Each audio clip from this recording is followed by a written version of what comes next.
Assalamualaikum warahmatullahi wabarakatuh.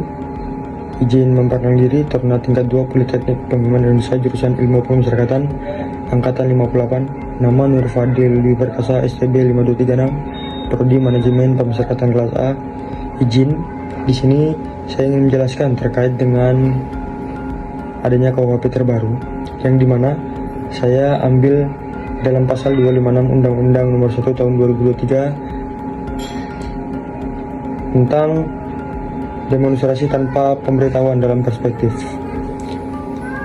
Pada pemaparan ini saya akan menjelaskan ketentuan hukum mengenai demonstrasi tanpa pemberitahuan, khususnya sebagaimana diatur dalam pasal 256 Undang-Undang Nomor 1 Tahun 2003 tentang Kitab Undang-Undang Hukum Pidana.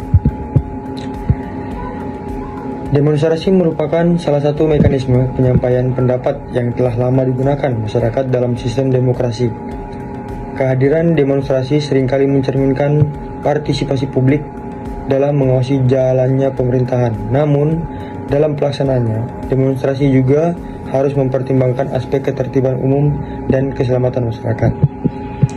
Secara konstitusional, kebebasan menyampaikan pendapat dijamin dalam pasal 28E ayat 3 UUD 1945 yang menyebutkan bahwa setiap orang berhak atas kebebasan berserikat, berkumpul, dan mengeluarkan pendapat. Hak ini bersifat fundamental, namun tidak bersifat absolut, sehingga perlu diatur untuk menghindari potensi gangguan terhadap masyarakat. Pasal 256 Undang-Undang 1 Tahun 2003 mengatur bahwa setiap orang yang menyelenggarakan demonstrasi, pawai, atau unjuk rasa di tempat umum yang mengganggu kepentingan umum dan dilakukan tanpa pemberitahuan kepada aparat yang berwenang dapat dikenakan pidana denda maupun pidana kurungan. Terdapat dua unsur utama dalam pasal ini. Pertama, adanya demonstrasi yang berpotensi mengganggu kepentingan umum. Kedua, tidak adanya pemberitahuan kepada aparat berwenang.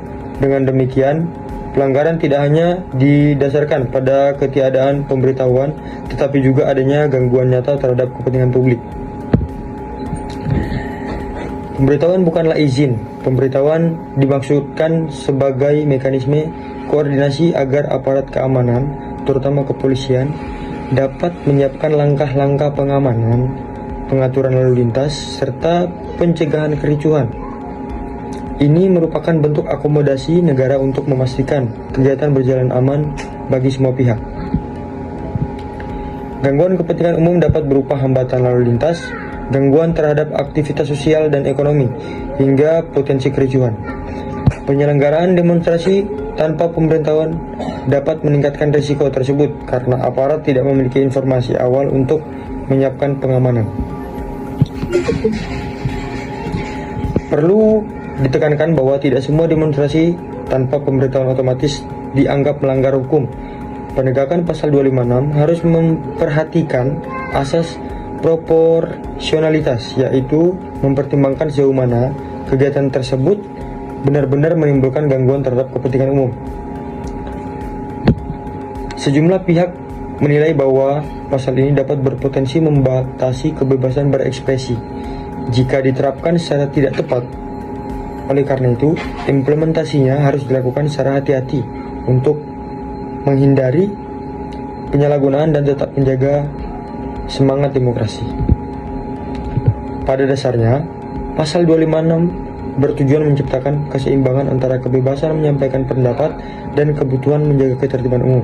Dengan mekanisme pemberitahuan, penyampaian aspirasi diharapkan dapat berlangsung tertib, aman, dan tetap menghormati hak masyarakat lainnya.